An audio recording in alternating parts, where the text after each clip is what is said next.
O que podemos falar que o México pretendia, né? Desejava nessa partida contra a Argentina? O México apenas queria deixar o tempo passar. Deixar o tempo passar, com o Zé Galo, né, digamos assim, né? Tirar a velocidade do jogo e tirar, sobretudo, o futebol que a Argentina costuma praticar quando chega ali no terço final. No terço final, a Argentina tem grandes jogadores, né? Grandes atacantes, inclusive o ET, o Messi, e a ideia é que o jogo não chegasse ali. Então, a ideia era dar muita luta no meio de campo, fazer de tudo para que a bola, para que o jogo ficasse concentrado no segundo terço do campo, para que a bola não chegasse muito ao terço final, e se fosse possível, em algum momento, uma situação ali muito oportuna, ir para o ataque e fazer o seu gol. Mas, sobretudo, a ideia principal do México era não perder a partida. Era a estratégia mexicana. Podemos fazer uma leitura de que não está errado, necessariamente, a depender do ponto de vista, né? Afinal de contas, o México teria, contra a Argentina, um grande resultado se ficasse com o empate, né? Iria para a última partida aí com 2 pontos, né, em condição bastante propícia para uma classificação, né? Foi uma estratégia, contudo, não deu certo. Por que foi uma estratégia perigosa? Porque, na verdade, do outro lado tinha a Argentina, né? E a gente percebeu durante toda a partida que a Argentina, durante muito tempo, dava a entender que não se encontrava taticamente. Ao final da partida, o Lionel Messi falou, por exemplo, da partida que o time fez, e achou até que foi um bom jogo, assim também como ele, para ele também, o jogo de estreia não foi tão ruim assim, né? De qualquer maneira, olhando aqui de fora, dentro do campo, de repente o jogador não tem essa visão toda do que está acontecendo. Sobretudo a visão muito mais ampla, né, sobre a movimentação dos seus jogadores. E acho que a Argentina pecou muito na questão da movimentação, né? A movimentação que se gera uma ocupação de espaço de qualidade ou não, dependendo de como ela acontece também dentro de campo. A Argentina não conseguiu, por exemplo, hoje, ter transições muito eficientes, né? Ainda que tivesse velocidade, essa velocidade estava muito mais do lado, né, ao lado, né, de muita vontade do que de uma organização tática, né? E a boa vontade, a disposição de vencer, a luta pela vitória nunca faltou. A gente nunca pode falar que essas coisas faltaram para a Argentina durante a partida, né? Mas a gente não conseguiu se encontrar, porque o jogo não funcionava, porque ideias táticas não estavam oportunizando um jogo melhor, não estavam oportunizando também a chegada de ideias. As ideias, elas fluem, né, no cenário ali bastante propício para elas, né?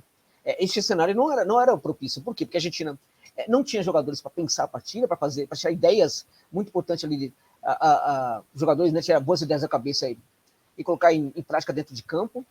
Então a Argentina não conseguia funcionar, as ideias não fluíam por causa da Argentina, que não jogava bem, e também por causa do México, que estava muito bem na sua estratégia. Enquanto ela funcionou, estava muito bem.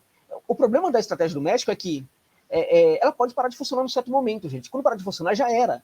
E foi justamente o que aconteceu quando o Messi acabou fazendo ali o gol, o primeiro gol da partida, né? Um gol que abriu ali a vitória da Argentina, né? E na prática foi o gol mais importante do jogo. O segundo gol acaba saindo como uma consequência, o gol do Enzo Fernandes, grande jogador, né? Muito pouco não veio para o Flamengo aqui do Brasil, né? Um golaço, inclusive, um jogador realmente muito acima da média. Mas esse gol, ele acontece também numa situação em que o México já não está tão organizado mais para fazer funcionar a sua estratégia de não deixar a Argentina jogar. O México, neste momento, está muito mais voltado para tentar empatar a partida do que qualquer outra coisa, né? Então, o gol da partida mesmo, o grande gol, o gol da vitória, a vitória da Argentina aconteceu com a do gênio, que é o Lionel Messi, que durante todo o jogo esteve ali em situações muito complicadas, também ele. A bola não conseguia chegar para ele, a bola era muito... chegava muito pesada, muito disputada para ele, nem sempre chegava, né? A condição física dos jogadores mexicanos também se fazia valer. Então o Messi não teve jogo, não conseguiu jogar no primeiro tempo. Em alguns momentos a gente via que o Messi voltava para o meio de campo, trabalhando como se fosse ali um volante, até porque a bola não chegava com qualidade um pouco mais à frente onde ele estava, né? E o Messi é um cara muito letal ali perto da área, né? Ele é genial em qualquer momento, em qualquer lugar do campo, evidentemente, mas ele é letal, ele é absurdo ali perto da área, no terço final. A bola não chegava, gente. Não chegava, e aí o México estava indo muito bem. Só que, na minha opinião, o problema dessa estratégia, como eu falei, é que ela, num certo momento, para de funcionar, mas tem outro problema também. É a questão, né, de que contra quem eu estou adotando essa proposta? É contra a Argentina? Exato, contra a Argentina. É uma baita seleção, né? Eu vou adotar essa proposta porque eu não consigo imaginar que o meu time vai conseguir se deparar com a Argentina, duelar contra a Argentina e vencer a Argentina. Então, neste contexto, acho que a proposta pode ser adotada assim com muita cautela. Mas os acontecimentos da partida mostravam que a Argentina não estava bem apenas por causa do jogo que o México praticava. A Argentina não estava conseguindo jogar porque a Argentina não estava bem. A Argentina não conseguia jogar porque não tinha ideias. né? Porque o meio de campo ainda é um deserto de ideias, né? Nessa seleção da Argentina. Então, o que acontece? Diante da bagunça tática que nós víamos na seleção da Argentina durante a partida, o México deveria, né, assim, querer um pouco mais, deveria ter um pouco mais de gana, mais de vontade de ganhar essa partida. E acho que nesse momento, por exemplo, a gente viu isso da Arábia Saudita no começo do segundo tempo na partida contra a Argentina. Né? Teve todo o primeiro tempo ali em que a Arábia Saudita podia muito mais, respeitou demais a Argentina, né? No vestiário ali, o técnico da Arábia Saudita, né? Ele simplesmente muda tudo, o Renan, né? Ele consegue mostrar para os jogadores que a Arábia podia muito mais, né? E a Arábia volta para fazer justamente isso, né? Acreditar que pode conseguir vencer. E se aproveita também de uma situação tática da Argentina que não é das melhores. Muitos jogadores não funcionavam, assim como nessa partida, muitos jogadores também não funcionaram. Ok? Faltou isso ao México. Faltou um pouco da gana da Arábia Saudita. Faltou um pouco do entendimento do que estava acontecendo dentro de campo, né? Que a Arábia Saudita teve. Então, eu acho que no contexto desse, o México pecou demais em manter aquela proposta lá do vamos levar como dá. Muitos podem estar sustentando, mas poderia levar até o final. O problema é levar até o final contra uma equipe que tem o Messi, gente. E o Messi é genial, o Messi é um dos melhores de todos os tempos, gente.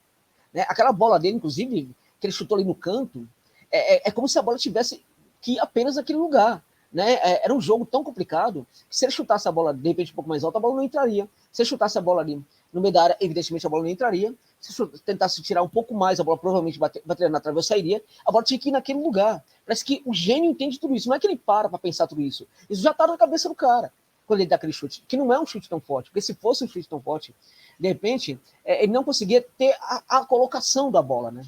Então, realmente foi um chute perfeito, que tirou a Argentina ali praticamente de uma situação desesperadora, na verdade, né? Quanto mais o tempo passava, mais ficaria complicado para a Argentina.